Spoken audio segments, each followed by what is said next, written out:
concentrarnos en el libro de Romanos, desde el capítulo 5, 19 y todo el capítulo 6.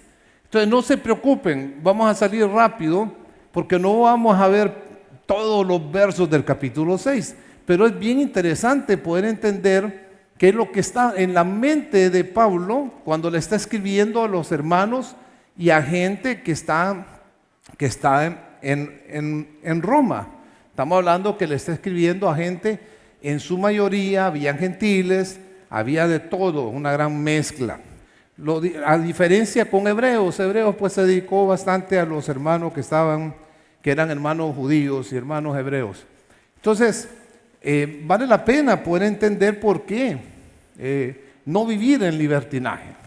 O sea, podríamos dedicarnos a poner reglas y normas y decir sí, no, sí, ¿verdad?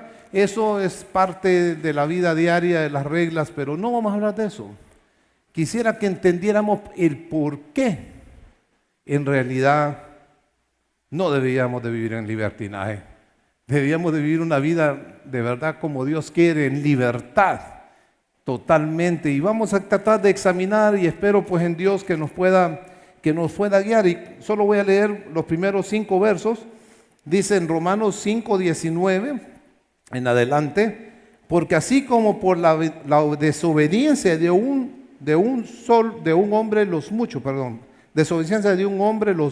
fueron constituidos pecadores, o sea, por causa de Adán todos somos pecadores, un solo ahí va. Así también por la obediencia de uno los muchos serán constituidos justos. 20.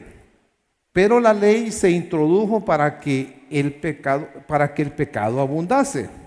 Mas cuando el pecado abundó, sobreabundó la gracia. Para que así como el pecado reinó para muerte, así también la gracia reine por la justicia para vida eterna mediante Jesús Cristo, Señor nuestro. Miren qué interesante, está bien claro. Y todo el libro de Romanos es dedicado a la salvación. No estamos hablando aquí que es exclusivo. Más bien el capítulo 5 y 6 reafirma mucho de lo que Pablo estaba tratando de enseñar a estos hermanos ahí. Entonces Romanos 6, 1 y 2 dice, tira un nuevo paradigma y se pregunta entonces, dice, ¿qué pues diremos? ¿Perseveraremos en el pecado para que la gracia abunde? En ninguna manera. Porque, aquí está el punto, porque los que hemos muerto al pecado, ¿cómo viviremos aún en él? ¿Cómo? Esa es la gran pregunta que debíamos de hacernos. No estamos hablando aquí de situaciones pragmáticas, sino sencillamente le está diciendo, estamos muertos al pecado. Y eso es lo que vamos a tratar de ver, por qué entonces debemos de vivir en libertad y no vivir en libertinaje. Oremos, pidámosle a Dios para que toque nuestros corazones. Señor, le damos las gracias, de verdad que usted pueda platicarlos. En realidad usted es el único que puede hacerle justicia a sus escrituras. Vamos a tratar aquí de ser muy sensitivos, Señor, a lo que usted quiere que hablemos. Solo le pido que ordene mis pensamientos y abra nuestros corazones para entenderlo. Te lo agradezco mucho, Señor. En nombre de tu Hijo, Padre. Amén, amén. Fíjense, hay algo bien interesante en todo eso, y ahí estaba el dilema. Cuando Pablo, desde el primer capítulo en adelante, está dando con claridad de que la salvación únicamente es por Jesucristo. No hay, en capítulo 3 dice, concluimos pues la salvación es por la fe sin las obras de la ley. Establece con claridad que el asunto es por Cristo, por su muerte en la cruz, por la fe. Y tira todo esto, pero hay un paradigma nuevo para los que son los religiosos y la gente. Entonces se pregunta, entonces, ¿qué? ¿Vamos a pecar más? Mire qué cosa más interesante. Solo para que tengamos una claridad, porque no voy a hablar con prejuicio, no voy a meterme en el rollo religioso, ¿verdad?, que hay hoy en día, porque ellos nunca han terminado de entender. En realidad, no hay nada que te quite la salvación. No hay nada. El hecho que hayas confiado en Jesucristo como su Salvador no es que te da una licencia, pero vas a seguir en un pecado, tu cuerpo, cometiendo las cosas incorrectas. Bien, Pablo decía claramente, todo me es lícito, pero no todo me conviene. También Pablo decía, ¿quién va a librarme de este cuerpo? Mi mente quiere una cosa y lo de afuera quiere otra. Y ese gran conflicto vamos a estar viviéndolo mientras no recibamos un cuerpo perfecto de parte de Dios. Por eso que algunas veces nos acusan de ser personas que hablamos irresponsablemente con respecto al Evangelio. Y les quiero decir algo, no somos irresponsables cuando damos el Evangelio. No somos irresponsables, es más, somos altamente responsables en pasar el mensaje de Jesucristo, la salvación, sin compromiso. No nos comprometemos. Una vez me dijo un pastor: Foncho, quiere decir que estás invitando a la asamblea de la iglesia para pecar. Creen lo que yo creo, imagínense, pero cuando abre la boca, compromete el Evangelio. Y créanme, no hay ningún compromiso para nadie para ser salvo. Pero tampoco te estoy invitando a que salgas de aquí, como pasó una vez conmigo hace muchos años cuando recién confié en Cristo. Yo sí saqué una licencia y la puse ahí. Y Dios me enseñó que no es así. Y eso es lo más bello, y eso es las cosas que quisiera que en nuestros corazones se grabaran y entendiéramos que Cristo ya puso algo nuevo aquí. Y no debemos de estar sujetos a incertidumbre, asuntos que en realidad hacen más bien tropezar a las personas. Y miren por qué, y vamos a leer desde el 2 al 14, siempre del capítulo 6 de Romanos, pero solo lo voy a mencionar porque se imaginan ustedes toda la noche aquí. El verso 2 hace referencia, dice, lo que hemos muerto al pecado, ¿cómo viviremos aún en él? ¿Verdad? ¿Cómo vamos a vivir aún en él? Verso 3 dice también que hemos sido bautizados en Cristo en su muerte. Mire qué interesante lo que está pasando ahí. Ya estamos en el verso 4 ahí, ¿verdad? Somos sepultados juntamente con él. El verso 4 siempre, estamos ahí en Romanos 6. Sepultados juntamente con él para muerte por el bautismo, a fin de que como Cristo resucitó de los muertos, para andar en una nueva vida. Verso 5, habla lo mismo, plantado en su muerte, así también lo seremos en su resurrección. Verso 6, el viejo hombre fue crucificado con él para que el cuerpo de pecado sea destruido, a fin de que no sirvamos más al pecado. Entonces, ¿cómo es eso, Foncho? La salvación es por fe, claro que lo es. Pero aquí está poniendo Pablo, tratando de poner en claro de que así como Cristo murió y resucitó, fue santificado por el Padre, así también sucedió con nosotros en ese acto, cuando lo recibimos a Él como nuestro Salvador. ¿Saben lo que pasó? Fuimos crucificados con Cristo.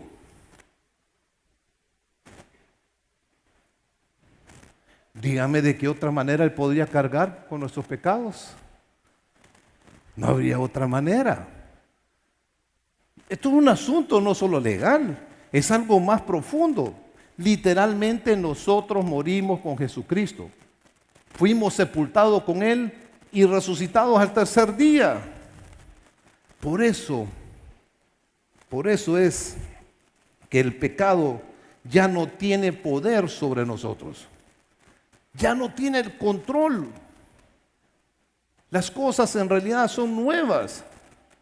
Y fíjense que no estoy hablando aquí de que hagan el esfuerzo y que les dé una hernia haciendo el esfuerzo para dejar de hacer aquellas cosas horribles que hacemos todos los días, pero quiero que agarres conciencia de que ya el pecado no tiene control de tu vida, porque has muerto. Tu nuevo hombre fue resucitado, el viejo hombre ya murió. Por eso dice que somos justificados en el verso 7, sigue ahí. la listita, ¿verdad? En el justificado del pecado, dice. También dice en el verso 8 que viviremos con Él. El 9, interesante, en el verso 9 dice, la muerte no se enseñoreará más de Cristo. ¿Por qué? Dice el verso 10, y él lo aclara y lo pone bien claro. Porque en cuanto murió al pecado, murió una vez por todas. Mas en cuanto vive, para Dios vive. Y eso es lo que ha pasado con nosotros. Él vino, murió en la cruz por nuestros pecados, fue sepultado y resucitado el tercer día. Yo le dije a Dios, yo quiero ser salvo, porque usted lo hizo en la cruz. Literalmente, el viejo hombre murió.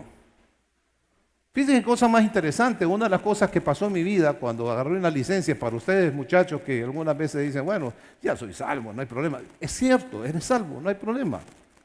Con respecto a tu estatus eterno, no lo hay.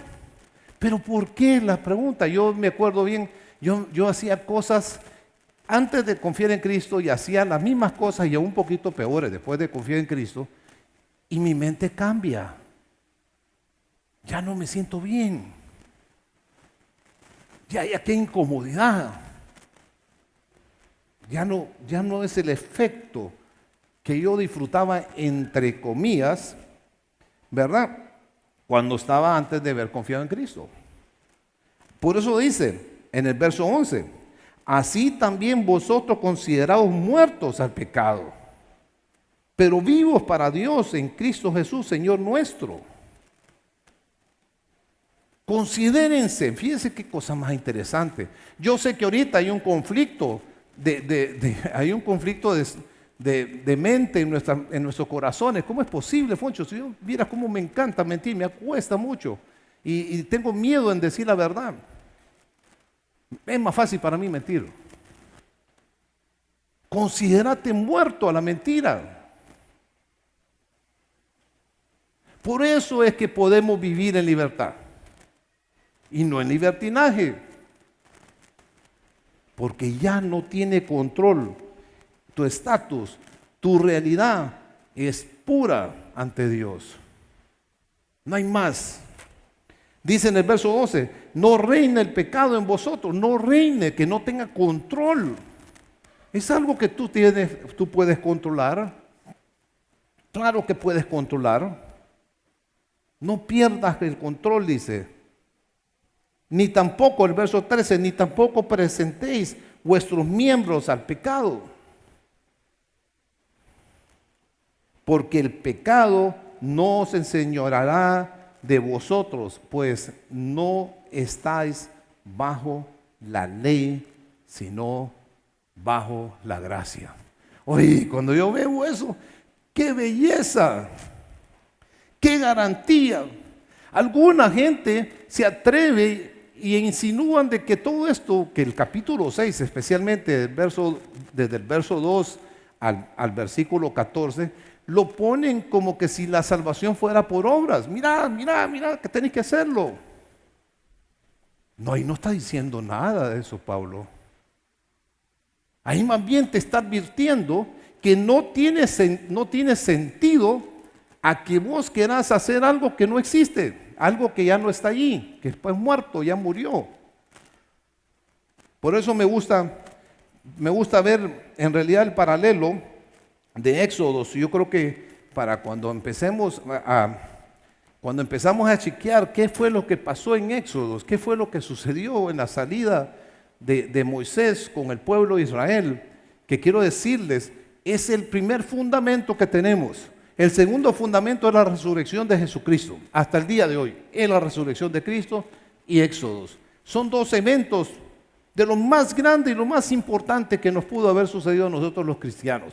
Y por eso es importante que si Éxodos, lo que pasó con Egipto y lo que pasó con Israel en todo el camino, no fuera cierto, estamos en problemas. Lo mismo, no fuera cierto que Jesucristo resucitó, estamos en lo mismo. Y me gusta examinarlo por eso, porque le da un fundamento a lo que creemos, a lo que somos. Y tenés que tener con claridad en tu corazón qué es lo que crees. Entonces miren, me llamó la atención que que los hebreos estuvieron más de 4 siglos aproximadamente en esclavitud, creo que con 4 siglos. Y mire qué pasó. Al final,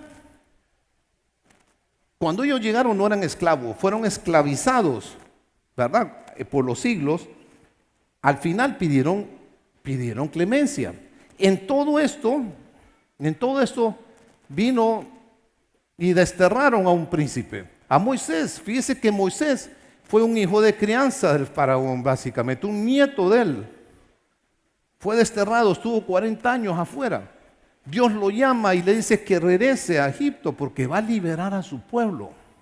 Hace una gran barbaridad de milagros, hace cosas tremendas, nunca visto. Es más, son de las cuestiones que están tratando de negar. ¿Qué fue lo que pasó? Si en verdad sucedió, si fueron eventos tan grandes. Por fin salen de la tierra. Y me llama la atención que se van por un camino diferente. Más abajo, en vez de irse por las partes altas, se fueron por el camino más directo, pasando por las montañas.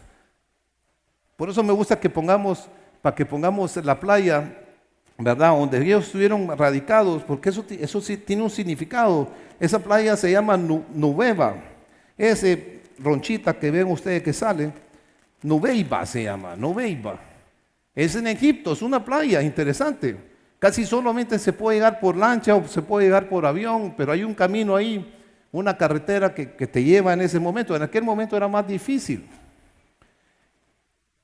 Cuando llega Moisés allí, tiene a sus enemigos atrás. Mire, visualicemos qué es lo que está pasando, porque esto tiene mucha importancia. Tiene a sus amigos allá atrás, enemigos, los amigos estaban con él. Dios los detiene con fuego, los mantiene ahí entretenidos. Dios abre el mar rojo, pasan el mar rojo en seco.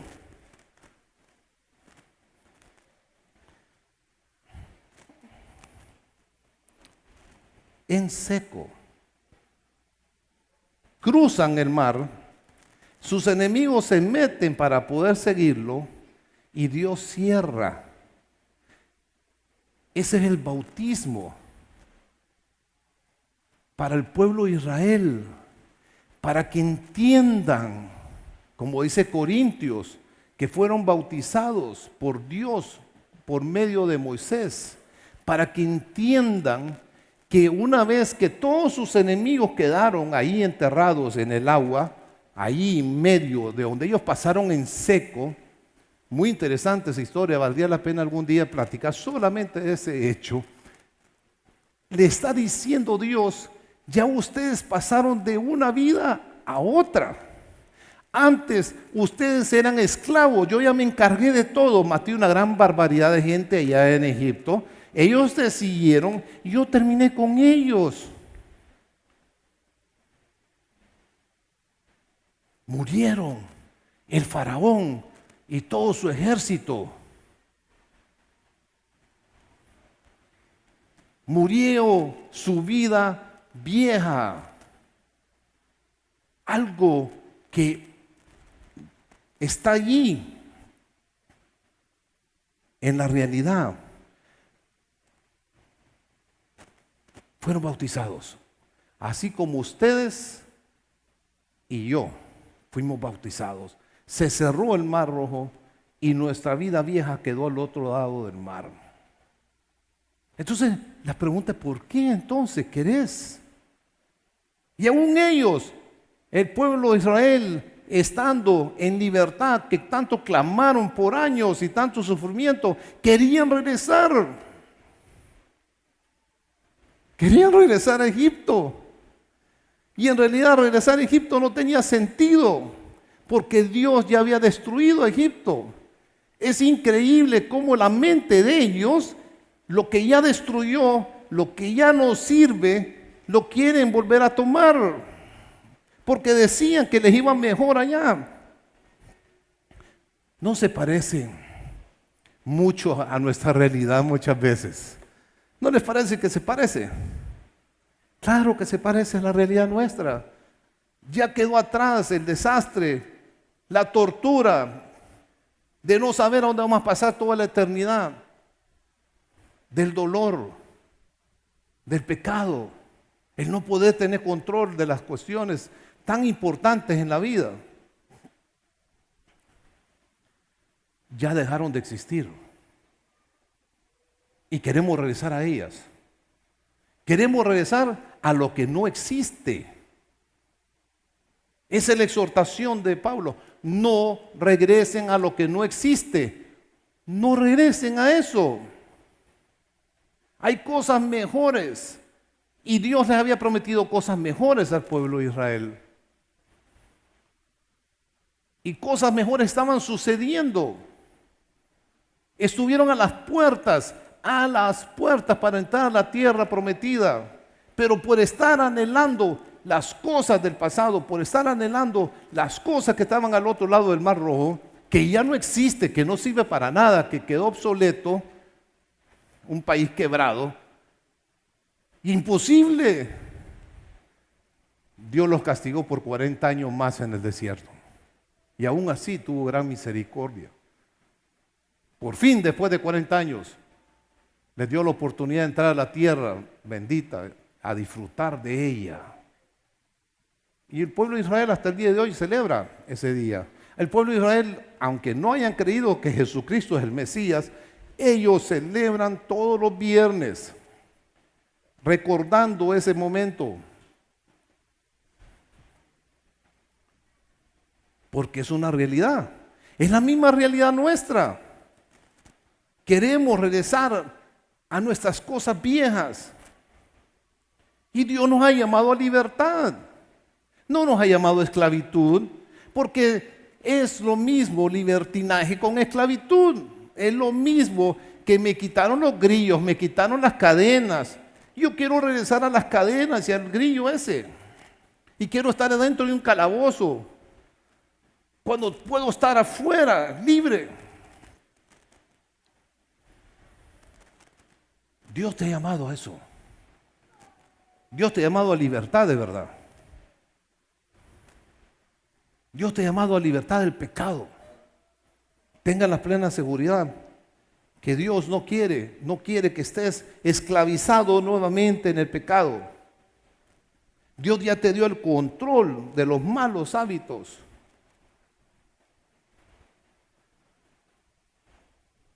Quiero decirte algo. No se deje engañar del diablo. En realidad el diablo va a poner muchas cosas exquisitas en nuestras manos. Y nos va a decir que es bueno. Así como se lo dijo a Eva, ¿va? Mira, qué deliciosa se mira. Yo voy a ser igual a Dios, hombre. Ya me imagino a Eva alucinando ahí, ¿va? Y el Adán pues lo mismo, ¿va? Y no engañó. Solo dolor recibieron y vergüenza. Y eso es lo que es el pecado. Por eso es importante no hacerle caso al diablo. Ustedes con las amistades que en realidad tienen mucha reputación dudosa, tengan cuidado de ellas. Miren, una regla número 1 de alguien que está metido en un fango es que quiere meter al fango a otro. Esa es la regla. La regla no es buscar ayuda para que me saque el fango. La regla es jalarlo y meterlo. No te pueden ver bien. No pueden verte limpio, sin drogas. Te tienen que volver a regalar las drogas para meterte en el rollo de nuevo. ¿Quieres mantenerte en santidad? Ahí van a llegar aquellas cosas ahí tremendas. Todas las naves descapotables, sea varón o sea hembra, a buscarte para que caigas en el pecado. Eso es falso. Eso es esclavitud. Y Dios no te ha llamado a eso. Dios nos ha dado un espíritu de poder y de dominio propio.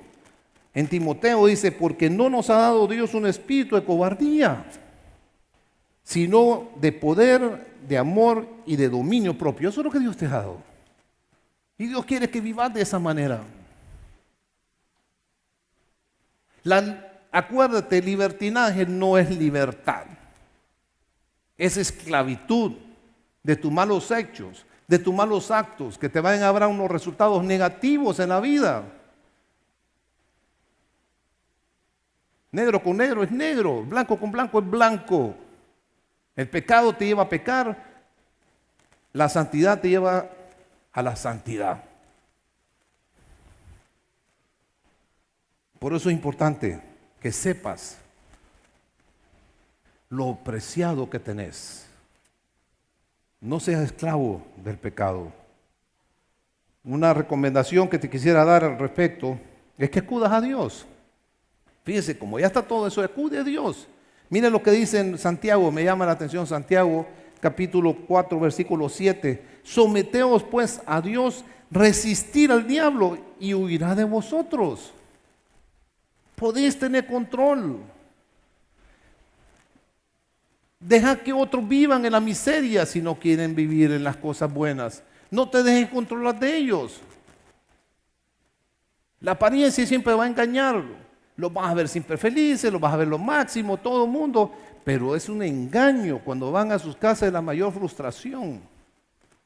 Porque el pecado en realidad te esclaviza. ¡Qué locura! ¿No les parece? Siendo libres, querer volver a la esclavitud, creyendo de que estás viviendo en libertad con un libertinaje, y no lo es. Vas a vivir en libertad en tu vida sabiendo que el pecado ya no tiene control sobre vos y que tenés la capacidad para controlarlo. Tal vez hay muchos hábitos que estás mal acostumbrado y vas a seguir rodando y rodando y rodando, dando la vuelta al círculo vicioso. Pero quiero que sepas, no te va a ir bien. Es mejor cortarlo. Es mejor acabar con eso. Si quieren andar experimentando con niñas y muchachas, o ustedes mujeres que quieren hacer experimentos con sus novios o lo que sea, no lo hagan. Eso es falso. Es el acabose para sus vidas. Yo les recomiendo que dejen de hacerlo. Pero también hay otra forma de vivir en libertad. En gracia, y mire qué interesante, y no en legalismo. Vivir en libertad, en gracia, y ya estuvimos escuchando, ¿verdad?, sobre el libertinaje, sobre el legalismo, ya de parte de uno de los pastores. Pero me llama la atención, una de las cosas interesantes que esclaviza a las personas es el legalismo. Tanto el legalismo es un mal como el libertinaje es un mal. Son dos extremos que no deben de existir en las personas. Son aquellas personas que se basan en reglamentos y en normas y ponen las restricciones. Eso es como el candado de castidad, eso es como el látigo que no andas en la espalda golpeándotelo, eso es como ir a encerrarte en una montaña porque no quieres ver la televisión, no quieres ver nada, no quieres ver a tus amigos, pero siempre seguís siendo el mismo allá arriba en la montaña. Legalismo. Y lo peor del caso, que el legalismo también afecta a los que están alrededor tuyo, porque se creen grandes santos, porque te vas a creer la gran cosa. Porque pusiste tus normas y tus reglas y descifraste y le pusiste el manual de las cosas de aquel verso y lo vas a hacer. Eso no es así. Hay que vivir en gracia. Hay que entender que la gracia transforma tu vida. Y esas son las cosas que los religiosos no entienden. No entienden de que la transformación del hombre no depende del hombre. No entiende que Dios es el que transforma al ser humano. No entiende que Dios es el que ha puesto en santidad, Dios es el que ha puesto y lo ha liberado del pecado. No entienden eso. Terminan creyendo que la salvación es por obras y creyendo cosas, doctrinas extrañas, que si no demostrás, no sos salvo. ¿Y quién sos vos para decir eso? Mucho cuidado. Vive en gracia. De verdad que es algo tan importante. Tengo un pensamiento ahí. Muertos al pecado no es un asunto de nuestra voluntad, sino es el resultado de la muerte y resurrección de Cristo. Vos no moriste al pecado porque te dio la gana morir al pecado. Moriste al pecado porque es el resultado de lo que Cristo hizo en la cruz. Tenelo bien en mente eso. Y fuiste, dice, el cual aceptaste por fe para tu salvación. Eso es bien importante que lo tengas en tu cabeza.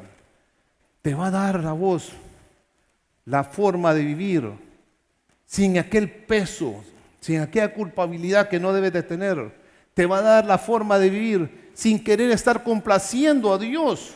Si Dios ya está complacido, Dios ya está contento contigo.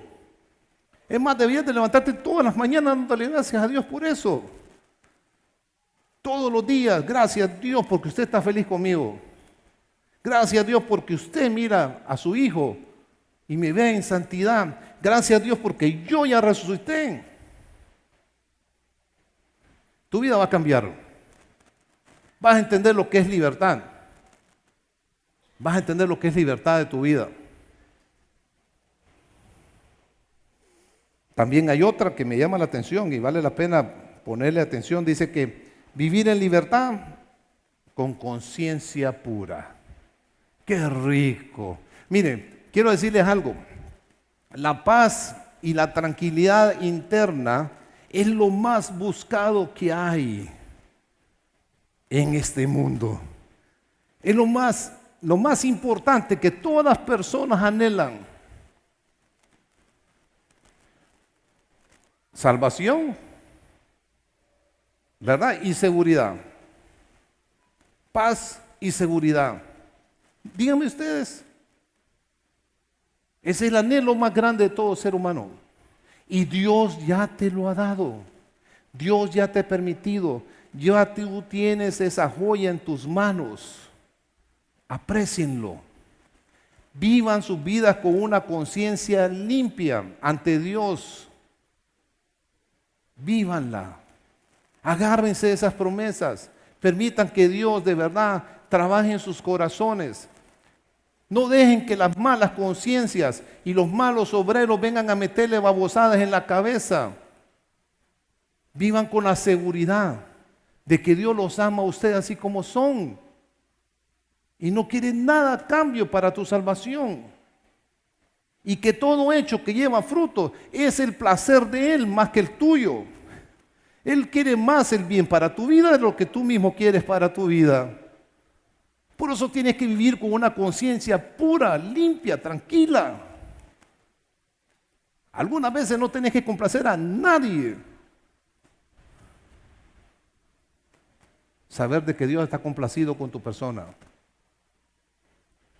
Y mi resultado, mis hechos, son otros. Cuando pienso de esa manera, fíjense. No hay cosa peor el sentimiento de culpa. No hay cosa más desastrosa para tu vida, el sentirte culpable. Porque la culpa solo trae el mal. Ponte en orden. Estoy de acuerdo. Si estás haciendo una picardía, ponte en orden. Por eso que estás esclavo del pecado. Recuerda que eres libre de él. Vive en gracia, sabiendo de que la gracia de Dios es la que transforma tu vida. Confía en Él totalmente. Y viva una vida de conciencia pura. Dígame si no es rico eso. Yo no sé ustedes, ¿va? Yo no deseo morirme. Yo quisiera vivir 500,000 años más si las cosas estuvieran buenas, ¿va? Si las cosas están malas, que me lleve rápido. Pero yo digo, qué rico. Ya cuando entreguemos el equipaje, qué rico. La chancleta nada más, porque tenemos que entrar descalzo ya. Qué rico.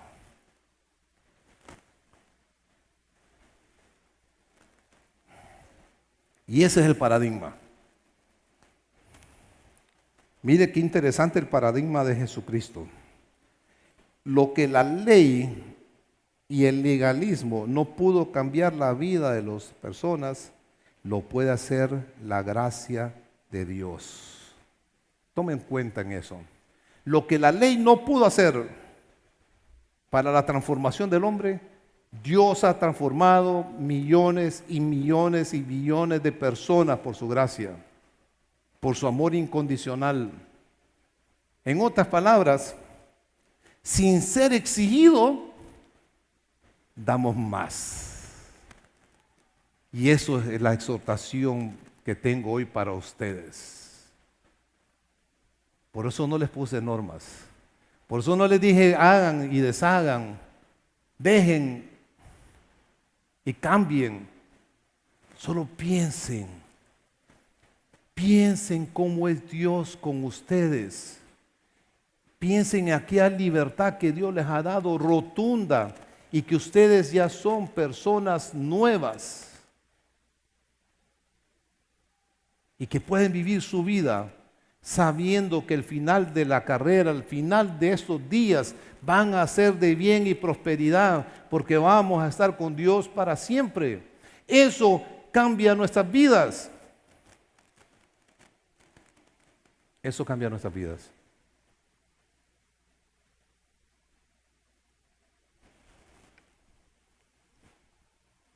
Mi Dios, le damos las gracias. Muchas gracias, de verdad,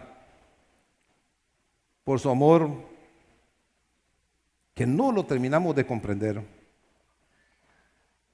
Es incalculable el hecho de su muerte en la cruz y las cosas que sucedieron. En realidad, no lo vamos a terminar de entender hasta que estemos con usted ya en la eternidad. Pero hoy te queremos decir que lo amamos, lo honramos